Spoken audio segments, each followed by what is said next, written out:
and welcome to the Boss Up Ball Out podcast, your home for organic debate about our favorite team, the Detroit Lions. It's your man, Kurt Steele. Man, it is Victory Monday. In today's show, we recap Sure. the Lions' 26-20 overtime victory over the LA Rams on Sunday Night Football. But please do us a favor. Like the video and share it with other Lions fans like yourself. If you enjoy the content, please subscribe to the channel. We are on our way to 2,000 subscribers, and we are currently at 1851. Now it's time to bring in my co-host, man. Y'all know who it is. It's the hardest working man in Jackson, Michigan. That brother got like 6 jobs, man. It's the Wolverine who?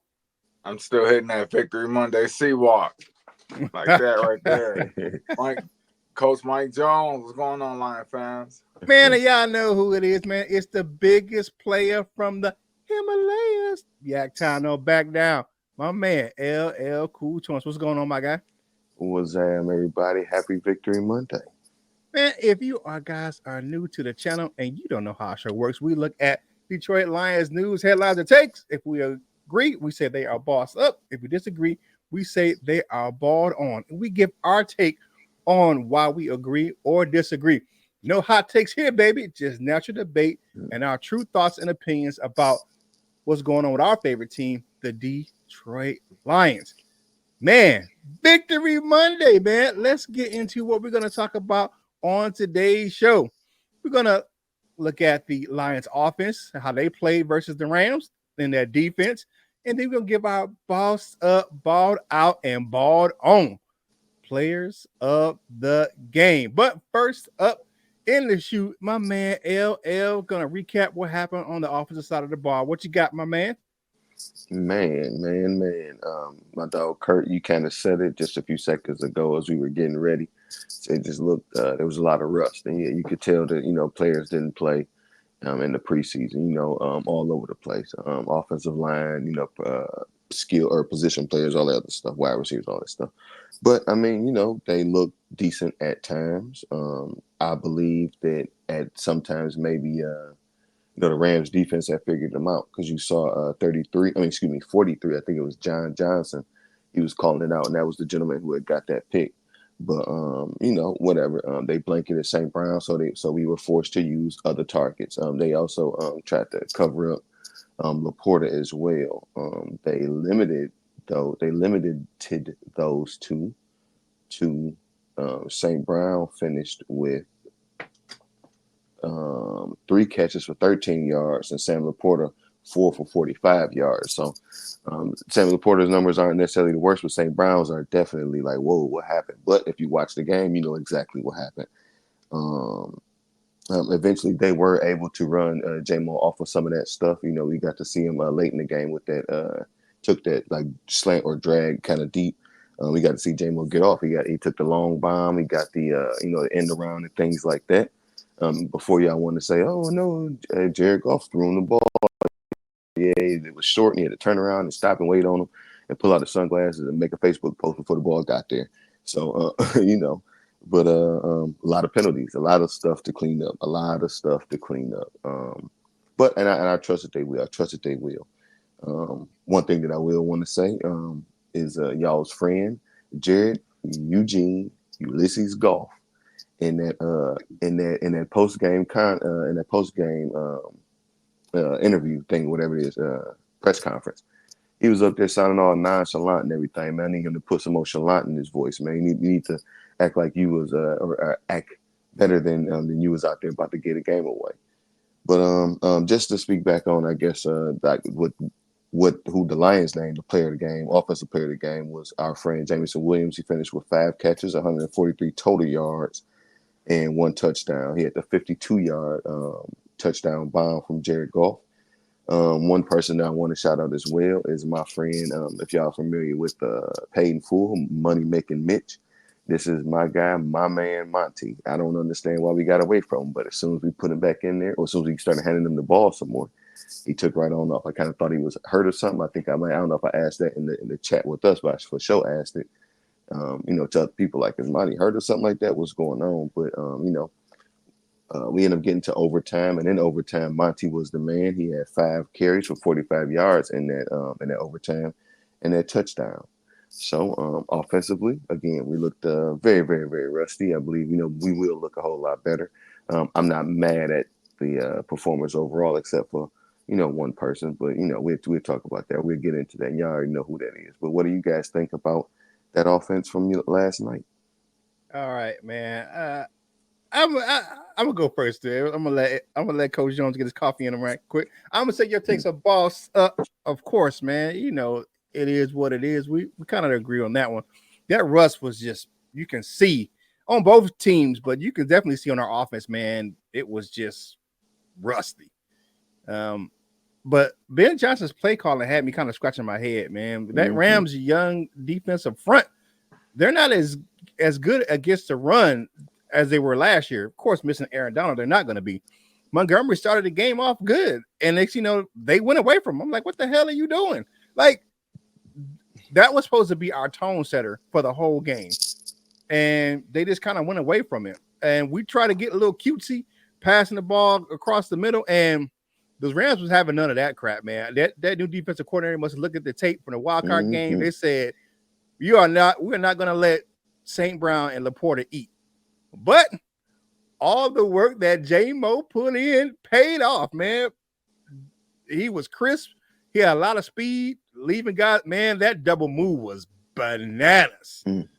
What? Tre'Davious White looked like a rookie. I was like, he was on the sideline mad. If you see that after that play, he was looking distraught. But I just think that when Detroit needed to do this, and I was listening to the nightcap with Shay Shay and Ocho.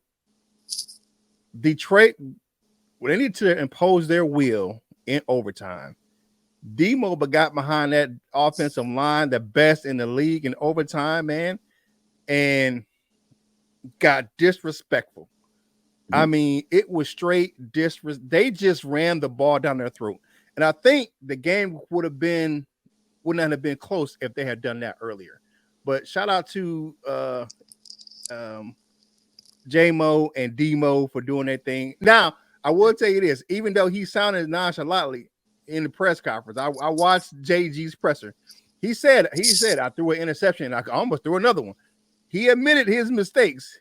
He just didn't say it with, I guess, enough gumption for LL. But what you got, Coach Jones? Yeah. You know what, man? You can honestly see the rust. That's probably something we're gonna have to get used to when people are sitting out preseason games. Usually goes a second and third preseason games, like the dress rehearsal, where the starters play a whole half of football, and then they sit out that fourth game. But now that there's 3 games in the preseason, a lot of people don't want to play, and that rush shows. But luckily for the Detroit Lions, we got off to a quick start. And J-Mo, man, that boy fast. He actually could have made a couple more catches in that game too, man. But J-Mo definitely did his J-Mo thing. He Waymo from now on, man. He's doing his thing, man. And the only thing is that I have a question is, Ben Johnson, stick with the run, man. You did this last year after we played the Chargers, where you just went away from our identity and we pound the rock, bro. And so we pound the rock with Montgomery, and we use Gibbs as a kind of a swing guy. You know what I'm saying? You don't know where Gibbs is gonna line up, so keep it like that, man, and stop going away from Montgomery because. Like they said in the pressers, man, he's had the best camp probably anybody on offense, man. Stop playing with that man. You brought him to Detroit for a reason, and he showed it yesterday, man. Definitely. Hey, like the video, share the video, and comment on the video. All these things help us get this content to more Detroit Lions fans just like yourself. All right, man. Talk about Coach Jones' favorite topic, the defense, man. What you got, Coach Jones? Man, you know what? First, I just want to say the corner is a little too touchy-feely. Cause you know what I'm saying? You know that they like to put their hands on people a little bit too much. You know how NFL, you know, they're offense. They're all offense. So y'all can get every flag. And I think Sub-Zero kind of understood you can't do what you did in college because we don't play that on the receivers, man. You can't touch no offensive weapons in the league. So that's just the way it is. But luckily, I'm just gonna be honest and say, luckily for us, Puka Nacua went down because I feel like if Nacua would have been out there too, it might have been. I don't know, man. But luckily Stafford didn't play at all in the preseason, so he was just as rusty as we were, even rustier than we were. But he got cooking in the second half. He got cooking. But I want to say that D-line, man, y'all held it down, man, because I believe they had, I believe their leading rusher had 50-something yards rushing. I do believe, if I'm not mistaken, Kyron Williams, I believe he had 50. Yeah, 50 on the nose. Yeah, 50 on the nose. So we were solid against the run again. We wasn't giving up Nathan. And that's good, man. But one thing I just got to say is Levi Onwuzurike played a whole game, man. That boy back. Man, that man was out there doing his thing, and I ain't see none of that, man. So I'm proud of Levi, man. He played a whole game. Only question I got on defense is the pass rush. Aiden Hutchinson, he basically had that last drive from the Rams. He basically stopped that. By himself, man. They got the pass interference or not the holding call, and then he got the sack. And hey, Hutchinson, that man is a man on a mission, man. And I like that, man. I like that a whole lot, man. Hutch is coming. He coming for somebody. But I just think overall on the defense, we played a good game. Like I said, it got a little bit, a little loose in the second half, but. I mean, it's to be expected when you got a high-power offense like the Rams got and a veteran quarterback like Stafford. But overall, man, I'm not mad with the defense did. They gave up 3 points in the first, 0 points in the second, 7 points, and then 10 points in the fourth, and that was it, man. And hey, man, week one, I'll take it. Yeah, definitely. The defense, you could tell that Russ was there on that side of the ball too. And one of the things was that for me, even though they played better than last year's group, that communication in the secondary was lacking. Now, it wasn't completely their fault because what Stafford and McVay did, they used those multiple pre-snap motions to get players in spots to succeed. And when the Lions went to more of a zone, it hurt them because they were played better in man, and when they were just switching off, it was better for them. Now, when they went to zone, Stafford was eating them up. Now that front seven kept pressure on Stafford when they could to get to him. AG didn't blitz Stafford, and I understand why. Because guess who's deadly against the blitz? Stafford will eat you alive if you blitz him. That's just how he is. I mean, we know that from being in Detroit. So I just think that the secondary will improve, man. They didn't play together, so they're gonna progress. I just think they just got to get playing together, and they'll be all right. Because that boy Brian Branch was making some plays all over the field. That dude was doing his thing. Sub-Zero played okay in spots, man, but you get a healthy Cooper Kupp, he's a hard cover for anybody, especially a rookie. Because Kupp had him in the blender for a couple of times. But because he got those couple of PIs down in the red zone. Yeah, it happens for a rookie. But one guy I got a shout out, man. Marcus Davenport. What? Yeah. That dude is, if he can stay healthy, and he and Hutch are going to be a problem this season because you're going to turn one way and see Hutch, and you're going to turn the other way and see Davenport because his bull rush was on point last night, man. Definitely. He was doing his thing, man. What you got, LL? Yeah, Davenport was looking, he was looking healthy, man, looking healthy and strong, man. Shout out to him. I would like to see, even though they had a banged up offensive line and things like that, I would like to see Davenport and Hutch and everybody in this pass rush. against a less savvy quarterback and head coach. You know what I'm saying? So who we got next week? I looked at it too. Who we got next week? Tampa. Tampa. Not to put it on them, but you know what I'm saying? Baker is not Matthew Stafford at all. So I would just like to see that against the, like I said, a less savvy quarterback, because I think that maybe some things would be able to be made. Because they was, of course, we saw that a lot last year. They were almost there, but it looked just a little bit different last night. I was, excited to see that Dan Campbell said it himself that Stafford knew exactly what to do and where to go with the ball. So that's why I say that. I just want to see them against a little bit less savvy offensive leaders to see what we can get done against that. They allowed a couple big plays due to missed tackles. I expect for that to be cleaned up. But other than that, it was, coverage wise and everything like that, it was decent. We keep talking about Sub-Zero. I think he had a decent game, especially for a rookie. Yeah, he had those penalties. I ain't too mad at it. But Ennis Rakestraw got in there, and when he did, every play he played on was a good play. The good defensive play. I want to say he had maybe 2 tackles at least, but I saw that 15 flashing around up there. One thing that I do want to say, I think the NFL may, and I said this about the O-line injuries and things like that. I believe that the NFL may have felt bad for LA in their offensive situation because they let them dudes hold the whole night. So that might be another reason why they were almost there, because they was getting held. They was doing Hutch wrong the entire night. He was getting spent around, held from the back, pushed down, all that kind of stuff. They tackled him on my man, like clipped him and took his whole legs out. He landed all sideways and stuff like that. It was bad all night. The offensive, the refs let them get away with a whole lot, but maybe we'll see a different pass rush next game.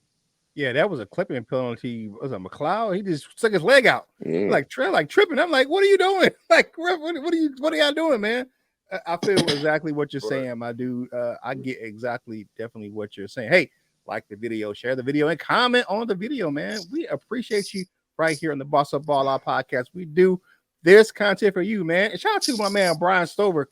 He hit me up on Facebook this weekend, man. He's over from Detroit Lions on the Proud Days, man. But all the people coming back, I appreciate you, man. We appreciate you right here on the show. And for our new family, man, especially the Duke crew coming over from Lions Talk Live.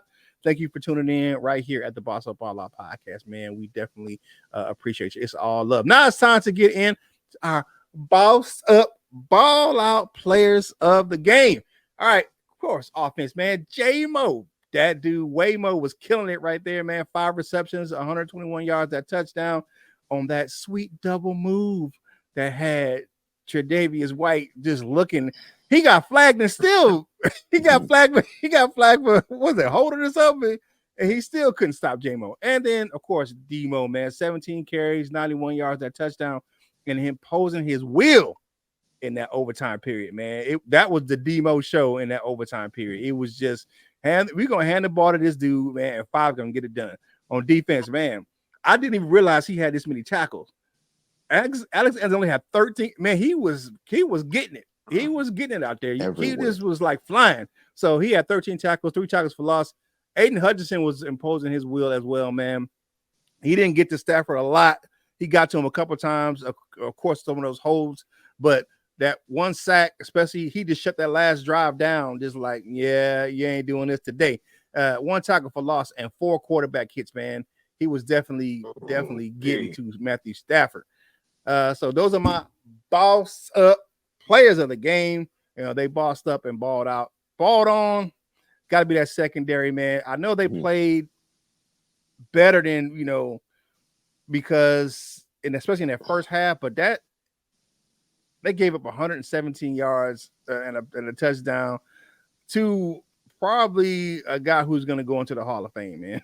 I mean, Stafford is going to have all kind of passing records, man. And McVay and those guys, they shifted and moved and put guys in position. And then Kupp being healthy, I mean, his footwork, that catch he had on the sidelines in front of Arnold was ridiculous. Like, you have to be able to give people, the credit where credit is due. And they just had a plan to get Kupp open. Like, we're gonna move him here, we're gonna move him there, and all the preset motions told Matthew Stafford, what kind of coverage he was facing. Is it going to be zone? Is it going to be man? If they're going to move, it's man. If they don't move, it's zone. So, and he just took advantage of that young secondary. But I think that the fact that one guy I got to give a shout out to, I know he loved this thing to his heart. Kirby Joseph with that pick in the end zone. Call me dirty you want to. I'm going to dirty pick this pass off from you. All right. That's our show for today, man. It was a late night for us, man. I know we up this morning, man, 5-something, getting this show out to you guys, man. But we want to make sure that we recapped what we thought, give you our thoughts and opinions, man, right here on the show. What we thought about the game, man. But like the video and share the video, man. Make sure you check us out on all different type of platforms, man. Definitely, let's look at you got to look at us, man, because we everywhere, man. We on YouTube, man. Go check out Wolver Lion Sports Talk YouTube channel, man. He does his thing over there, man. He does some great shorts, so go check him out too, man. Coach Jones. All right, man. You check out LL, man. He do, he be out there fishing, grilling, he do all kind of stuff, man. Of course, Thursdays, man. You check me out, man, on TikTok and X and all those things, man, because I'll be putting some content out over there as well. So make sure you check us out. Now, time for parting shots for today's show. I'm gonna let the defense go first, man. What you got, Coach Jones? I just want to give a shout out to Levi Onwuzurike again, man. He was in there and played a majority of defensive snaps. He was in there loose. He played on the inside. He played on the outside. So the hype up about Levi being healthy was not just talk. It wasn't just like, oh yeah, it just sound good to from the coaches, but it actually showed on the field. And that just was so good, man, because his nickname was the Enforcer. My nickname in high school was the Enforcer. He came out wearing 75. I wore 75. It just, yeah, man. Shout out to Levi Onwuzurike, man. Okay, man.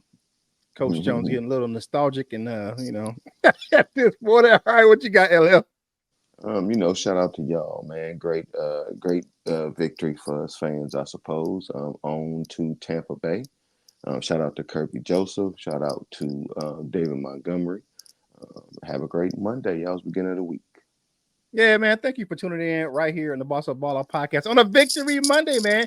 And shout out to my boy Sheriff Joe Bags over there at Ram Showcase, man.